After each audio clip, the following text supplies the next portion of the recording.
let's open it for questions for our two panelists. I'll start off. Sachin, so at your institution, gallbladder drainage for acute cholecystitis, are you guys going the EUS route, putting an aluminum-posing stent, or still IR is still the preferred modality? No, I think, with all this literature that's coming out, I will tell you that at our institution, there was an initial reluctance. Just like with any of these new procedures, we had an adverse event related to this procedure, so we really decided to go about this in a very thoughtful manner, wait for some more published data. And now that we have, this really has become an option for patients who are too sick. Curious. We are using it in our practice. Anybody in their institutions adopting this as a major method yet? No? Okay. Yeah, please. Could you comment on the safety of metal stents and MRI scans?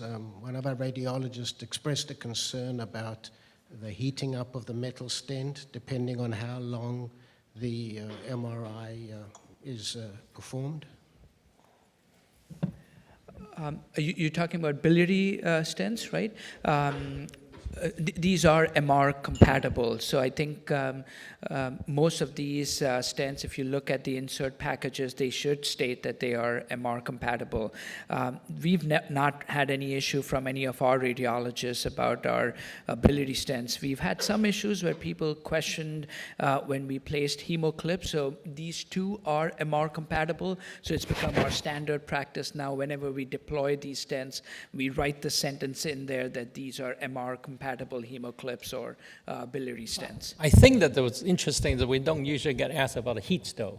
We get asked about whether they get movements or things like that. So, Yeah. So the heating is an interesting concept. I don't know. It's a good question. I haven't thought about that. I don't know if you. I've never been posed this question for biliary stents.